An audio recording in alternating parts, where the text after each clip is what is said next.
Le agradezco mucho al diputado local del PRI, Alejandro Arregui, nos tome la llamada. Diputado, muy buenos días, ¿cómo estás? Muy buenos días, amigo, y un gusto saludarte y saludar a todos los que nos escuchan. Oye, al final de cuentas, sí fue un día difícil, el de ayer con esta manifestación histórica ahí en la explanada de los Tres Poderes.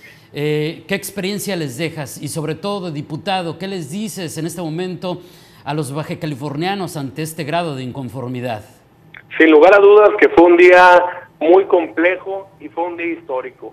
Yo celebro la expresión ciudadana, celebro que las expresiones en torno a los temas de la agenda estatal que hoy nos ocupan, se habla de 15,000 manifestantes al unísono en contra de una ley que fue por parte de los diputados del PRI y otros diputados, 10 diputados en su totalidad que votamos en contra. En la forma y en el fondo lo he venido expresando yo, pero que se han sumado los ciudadanos de su propio pie, organizaciones, ciudadanos organizados, y que al unísono están exigiendo dar reversa a la ley del agua. Otras manifestaciones importantes que creo que nos exigen hoy que de cara a la sociedad podamos dar las respuestas que están esperando los ciudadanos, y que ayer fue manifiesta con contundencia, lo cual nos debe de llevar a tomar de inmediato acciones para poder atender estas expresiones sociales. Ahorita vamos a las acciones, diputado, si me lo permites, pero también esta mega manifestación, como pocas veces la hemos visto en esa parte de nuestra entidad, fue en contra del gasolinazo, y eso tiene que ver con acciones directas o con situaciones que ha promovido tu partido. Sin lugar a dudas, también debemos ser muy claros y muy consistentes en lo que estamos diciendo y en lo que estamos haciendo. La expresión social también es en contra de una acción tomada por parte del Ejecutivo Federal, emanado de mi partido. Lo asumimos con esa responsabilidad y entendemos que esa medida que fue tomada era ineludible. La medida era ineludible a partir de las circunstancias de los precios del petróleo a nivel internacional, a partir de los precios de la gasolina a nivel internacional, a partir de que era tomar una medida que impacta en un segmento muy importante de la población, pero no es el segmento más necesitado, o bien haber tomado medidas que impactaran en el grueso de la población mexicana. Pero hay que entender la otra variable que queda en manos, sí, de los poderes en Baja California, del Congreso y del Poder Ejecutivo. Hay que entender y decirlo con toda puntualidad, y esta parte no la ha dicho ni la ha reconocido el Ejecutivo estatal. Con el producto del incremento hecho por el gobierno de la República, el principal beneficiario de este incremento es el gobierno del estado, quien recibirá recursos extraordinarios por participaciones federales, por el concepto de venta de gasolina y diésel y por concepto de IEPS. Esos recursos que el Ejecutivo estatal inclusive desde diciembre ya tenía conocimiento, hay que decirlo con toda puntualidad, desde diciembre, cuando elaboró el proyecto de ley de ingresos, tenía conocimiento de que vendrían recursos extraordinarios con motivo del incremento. Deben de reorientarse para mitigar el impacto en los bajacalifornianos y para que pueda impactarse de manera positiva en aspectos muy importantes, como lo es el subsidio a los usuarios del transporte, a los jóvenes estudiantes, madres solteras, personas de la tercera edad, que tengan un subsidio para mitigar el impacto en los usuarios, así como en otros ámbitos que se resultan prioritarios, como es la salud, como son aspectos de la educación, y que estos temas, que aún con el conocimiento del Ejecutivo estatal, aún con la programación de recursos extraordinarios, hasta por 1,200 millones de pesos, David, que recibirá el Estado por participaciones federales, precisamente derivado de la gasolina, el diésel y el IEPS.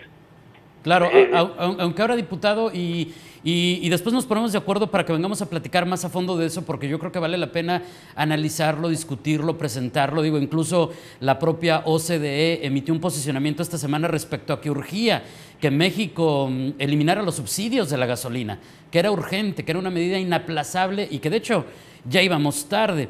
Pero también hay una situación ahí que choca porque pues ya comenzaron los esfuerzos para eliminar el IEPS a la gasolina y van a exhibir a los diputados federales y esto va a cambiar también este panorama.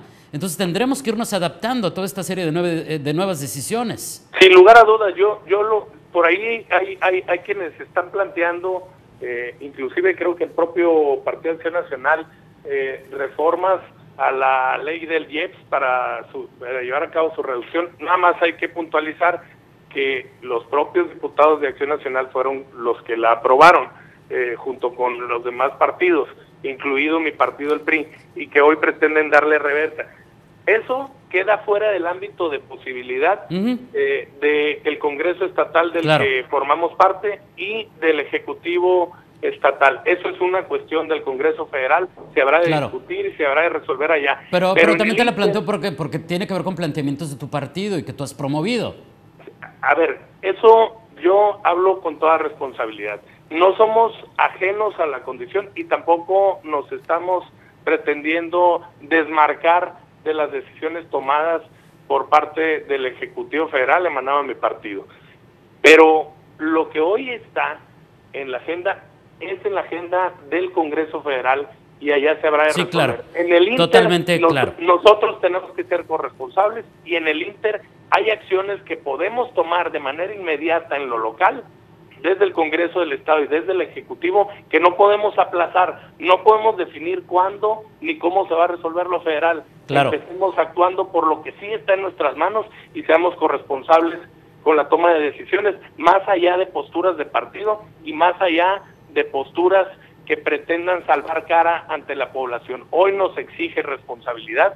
Como Partido Revolucionario Institucional en el Congreso, hemos actuado con congruencia y con responsabilidad y consistentes con nuestros planteamientos. Vamos a ese tema, diputado. Creo que eso es lo más importante en este momento, en medio de esta situación. En esa corresponsabilidad y lo que sí está en sus manos hacer como Congreso local, nos queda perfectamente claro que eso lo tendrán que resolver en el Congreso de la Unión nuestros representantes federales. Habría que hablar entonces de esa corresponsabilidad de los tres poderes, de los tres niveles, y entonces la pregunta es, ¿y ustedes qué van a agregar a esta fórmula para coadyuvar con los bajacalifornianos en materia económica? ¿Qué hay, por ejemplo, con medidas de austeridad? Sin duda. Te quiero recordar que al arranque de esta legislatura, por acuerdo de la Junta de Coordinación Política que yo presido, llevamos a cabo la implementación de una reingeniería del Congreso del Estado. Reingeniería que nos dio como resultado una disminución del presupuesto de 700 millones que tenían el legislativo en 2016, redujimos de esos 700, 136 millones, que corresponde aproximadamente el 15% del presupuesto del Poder Legislativo. Reducción de salarios, reducción de plazas, de 220 plazas aproximadamente que tenía el Congreso, eliminamos 86 plazas, se redujo el tabulador de salarios, no nada más de diputados, sino de todo el personal del Congreso, se eliminaron las partidas de celulares, de alimentos, de viajes, de boletos de avión, una serie de cuestiones que nos dio como resultado una reducción de 136 millones, aproximadamente el 15%. ¿Es suficiente? Sin lugar a dudas no es suficiente, pero el Congreso Legislativo ya dio un paso hacia adelante en términos de política de austeridad, lo cual no ha hecho ni el Ejecutivo Estatal ni los ejecutivos municipales en los 5 ayuntamientos. Oye, ustedes pueden hacer algo, diputados locales del PRI, los de oposición en este momento a la mayoría. Ya vimos y reportamos aquí pues el madruguete, el mayoriteo, y creo que eso que nos acabas de decir es parte de lo que ha generado este enojo de todos nosotros, de la ciudadanía. Pero ¿qué pueden hacer ustedes, por ejemplo, con el enojo que hay en contra justamente de la ley de aguas o, por ejemplo, del emplacamiento, diputado? Sin lugar a dudas, y lo debo recordar, los diputados del PRI en el Congreso del Estado votamos en contra de todos los incrementos de prediales, derechos municipales y demás, aún en los municipios emanados de nuestro partido, en congruencia con nuestra postura, y poniendo por encima de la cuestión partidista la cuestión de los ciudadanos a los que nos debemos.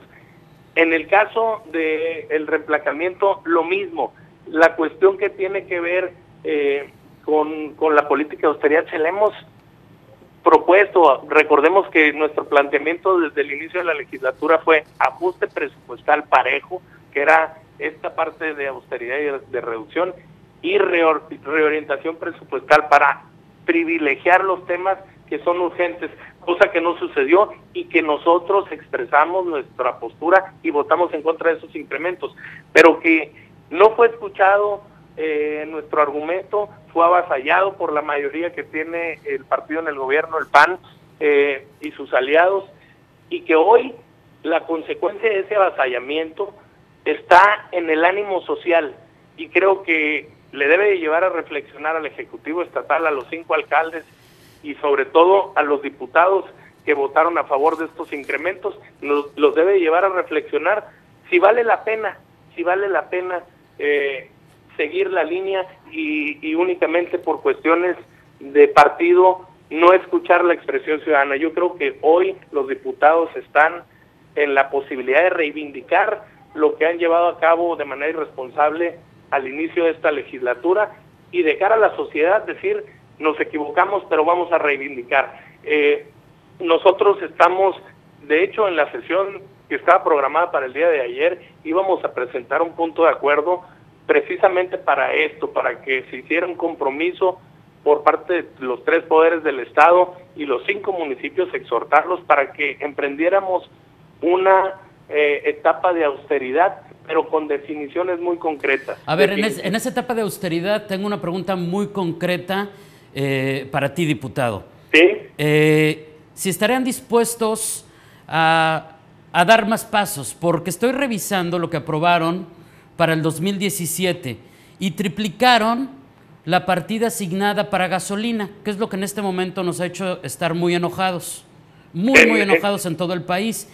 Y estoy viendo aquí en el documento que se aprobaron 6.206.280 pesos para combustible en el Congreso. Si hiciéramos cálculos, y claro que me vas a decir que es muy arbitrario, pero dividido entre los 25 legisladores, 248.251 para cada uno, o cómo funcionan esos más de 6 millones de pesos para gasolina para el Congreso, que es dinero público, diputado. Sin lugar a dudas, te lo dije y te lo reitero, las medidas tomadas fue un primer paso y así lo expresamos desde la Junta de Coordinación Política que yo presido.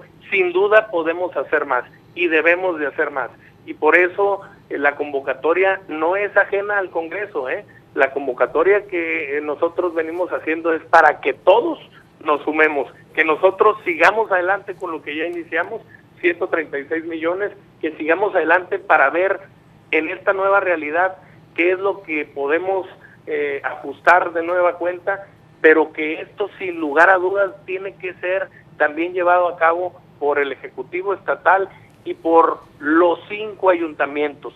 Sin lugar a dudas, nosotros también volver a revisar y volver a ver dónde podemos hacer reducciones. Sin duda, yo no digo que, y lo dije y lo sostengo, lo que hicimos no es suficiente, es un primer paso y podemos y debemos hacer más, pero debemos de hacerlo todos. Te voy a insistir, y perdóname que lo haga de esta manera, pero te voy a insistir, diputado, con lo siguiente. En este momento estamos muy ofendidos los mexicanos con el tema de la gasolina. ¿Van a hacer algo ustedes con estos gastos de gasolina que me parecen desbordados en el Congreso? Sin lugar a dudas, sin lugar a dudas. La postura del PRI va a ser que esta situación del presupuesto de gasolina se elimine, pero no solamente que se elimine, que se le dé un destino, Claro, por supuesto. Y que no entre a la bolsa general del Ejecutivo para que sea utilizado para gasto corriente, como ha venido sucediendo en los últimos 3 años. ¿Por qué te insisto, diputado? Porque creo que una sensación generalizada y que comparto, y te lo digo honestamente, Es que falta sensibilidad de la mayoría de quienes están en alguna posición de poder. Esta sensación que nos deja el que suba la gasolina, que vaya a subir el agua, que aprueben una ley en lo oscurito como la ley del agua, o que vaya a haber reemplacamiento y que de repente nos encontremos que ustedes tienen ahí 6 millonzotes para gastarse en gasolina cuando es lo que nos está haciendo en este momento sufrir. ¿Entiendes entonces? Sí. Que... Sin lugar a dudas, lo entiendo y lo comparto, David. Lo entiendo y lo comparto y haremos lo que tengamos que hacer para darle vuelta a esta situación. Pero insisto, el tema del Congreso, nosotros ya dimos un paso, no es suficiente. Hay que ir a lo siguiente. Si el tema que tú comentas de antemano, te digo que los diputados del PRI habremos de plantear su eliminación. Pero eso tampoco es suficiente. El principal, el 96.3% del presupuesto de Baja California lo ejerce el Poder Ejecutivo. Ahí está la mayor oportunidad de reducir y de poder tener una bolsa lo suficientemente grande. Claro, con lo que le podamos sumar los otros poderes que somos los que ejercemos el mínimo del presupuesto estatal. Y ahí no se ha tocado. Yo quisiera, también te pediría que, a ver, si nos puedes ayudar a investigar el monto de gasolinas que gasta el Ejecutivo. De hecho, lo pedimos, diputado. Debe de ser un número, pero lejos, mucho más grande. Pero eso no es todo. Nosotros lo que planteamos es, sin distingo de partidos, sin distingo de procedencia, de donde provengamos, que hagamos un frente común de cara a los ciudadanos y que quienes han aprobado los incrementos que hoy está padeciendo el ciudadano, debo decir también y recordar, el PRI votó en contra, aún en contra de los incrementos en los municipios Ensenada y Tecate, gobernados por nuestro propio partido, el PRI. Votamos en contra de que no hubiera incrementos. Quienes votaron a favor hoy tienen la gran posibilidad de reivindicarse de cara a los ciudadanos y que podamos emprender una verdadera etapa de austeridad donde vayamos todos juntos, sin otro interés que darle respuesta que está exigiendo la ciudadanía baja californiana y que ayer quedó de manifiesto en la Plaza de los Poderes en Mexicali. Y te tomamos la palabra, diputado. Claro que cuando sea en beneficio de la ciudadanía y de estas acciones de austeridad, para que no nos sigamos sintiendo ofendidos los ciudadanos, vamos a estar ahí y vamos a estar con quien sea sin importar el color, pero como también vamos a reclamar sin importarse el color cuando no hagan lo que deben. Y por lo pronto te quiero agradecer mucho porque son temas difíciles, sé que son temas complicados, pero aquí estás dando la cara, aquí estás respondiéndole a la ciudadanía y también lo tengo que decir, hemos buscado a representantes de otras fracciones quienes al momento no han querido responder. No sé si porque no saben qué van a decir, o si es por miedo o simplemente todavía no se atreven a dar la cara. Ya veremos. Por lo pronto te pregunto si hay algo más que quieras agregar, diputado, antes de despedirnos. Muchas gracias, David. Nosotros seguiremos dando la cara, inclusive sin dejar de reconocer el costo político de ciertas decisiones. Nosotros seremos consistentes, responsables. Hoy, por encima de la cuestión partidaria, está la cuestión de cumplir con quienes nos dieron su confianza, que son los ciudadanos, como lo hemos venido haciendo desde el inicio de la legislatura. Hay cuestiones que quedan fuera de nuestro alcance y que son parte del enojo social y estaremos actuando en lo que a nosotros corresponda. Y por último, únicamente en torno a la ley del agua, decirte que nació una ley, es una ley que nació viciada de origen y que se legisló sobre las rodillas y que se legisló con prisa, una prisa que en los argumentos que expresa tanto el Ejecutivo como el PAN, el PRD y el Movimiento Ciudadano, que fueron quienes lo aprobaron, se cae por sí misma. Quieren y pretenden justificar la ley con el desabasto y la sequía. Desabasto que está garantizado por los proyectos que ya se pusieron en marcha de las desalinizadoras y de la reconstrucción de la red de distribución en algunas ciudades, y que esos proyectos ya están puestos en marcha a través del esquema de asociación público-privados. Esos proyectos ya le están costando a los bajacalifornianos, ya se ha generado deuda pública para hacer frente a esos proyectos. Si te pongo un ejemplo, en el caso de Ensenada, la desalinizadora ya va en un 87% de su ejecución, y para abril o para mayo, así lo expresó el propio director de la CESPE en Ensenada, estará abasteciéndose al 100%. Esto no tiene nada que ver con la ley del agua, nada que ver. Y las medidas para buscar nuevas fuentes de abastecimiento no tiene nada que ver con la ley del agua. La ley del agua trae otros elementos que ahorita en obvio de tiempos es muy complejo, y espero que me des la oportunidad de Pero poder nos ponemos de expresar. acuerdo para que nos vengas a platicar todos esos detalles y toda esa letra chiquita que debemos de saber todos los bajacalifornianos. Diputado, muchas gracias y muy buenos días. Gracias y buenos días a todos.